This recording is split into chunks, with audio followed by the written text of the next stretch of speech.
চেষ্টা করেছি যে মালদার সর্বস্তরের বিভিন্ন মানুষকে উৎসবের সাথে যুক্ত করা।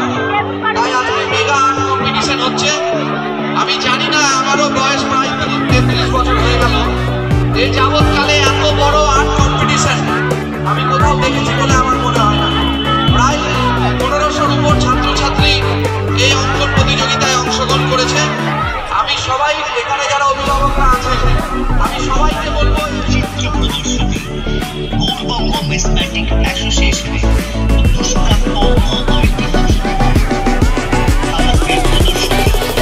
এই উপলক্ষে 24 নভেম্বর আয়োজন করা হয়েছে এক মেগা আর্ট কম্পিটিশন। সঙ্গে থাকছে কলা ভারতের সৃজনী ফান্ড আয়োজিত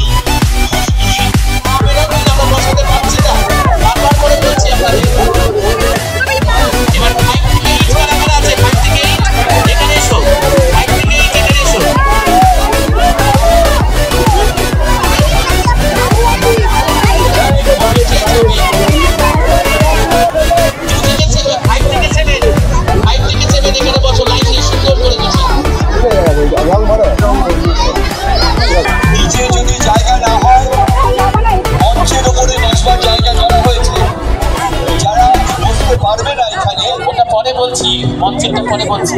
আচ্ছা আচ্ছা পিছনে পিছনে বসো না।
সংগঠিত করা হচ্ছে। ধীরে ধীরে একটু এগিয়ে আসুন সকলে। আমাদের মধ্যে আছেন আমাদের মালদা জেলা পুলিশ সুপার ডক্টর প্রদীপ যাদব আইপিএস মহাশয়। আমাদের মধ্যে আছেন আমাদের মালদা ইংরেজ বাজার পৌরসভার চেয়ারম্যান সম্মানীয় কৃষ্ণেন্দু নারায়ণ চৌধুরী মহাশয়। আমাদের মধ্যে আছেন আমাদের জেলার বিধায়ক আমাদের অভিভাবক আব্দুল রহিম বক্সি মহাশয়। আছেন আমাদের মাঝে আমাদের জেলার আরো একজন প্রবীণ বিধায়ক মাননীয় সমর মুখার্জি মহাশয়। আমাদের মধ্যে আছেন জেলা পরিষদের সভাধিপতি লিপিকা বর্মন ঘোষ। আমাদের মধ্যে আছেন এই ওয়ার্ডের কাউন্সিলর শ্রীমতী কাকুলি চৌধুরী। আমাদের মধ্যে আছেন দীর্ঘদিনের আমাদের পুরসভার ভাইস চেয়ারম্যান ছিলেন কাউন্সিলর দুলাল সরকার। আমাদের মধ্যে আছেন মালদা জেলা পরিষদের ADM JP Jamil Fatima Zeba IAS মহাশয়। আমাদের মধ্যে এডিএম জি সাহেব আছেন। আমাদের Ashis Kundu chairman in council Shubhamoy Basu সকলে আছেন। আমাদের মালদা জেলা পরিষদের কর্মাধ্যক্ষ পূর্ণিমা বারুই তিনিও এখানে এসছেন। আমাদের ইংলিশ বাজার পৌরসভার কাউন্সিলর চৈতালি সরকার তিনিও এখানে আছেন। আমি প্রথমেই কল্যাণীগিরি সাহেবকে অনুরোধ করব আমাদের মাননীয় জেলা শাসক মহাশয়কে পান্ডে বলে আজকে সংবর্ধিত করার জন্য।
ধন্যবাদ।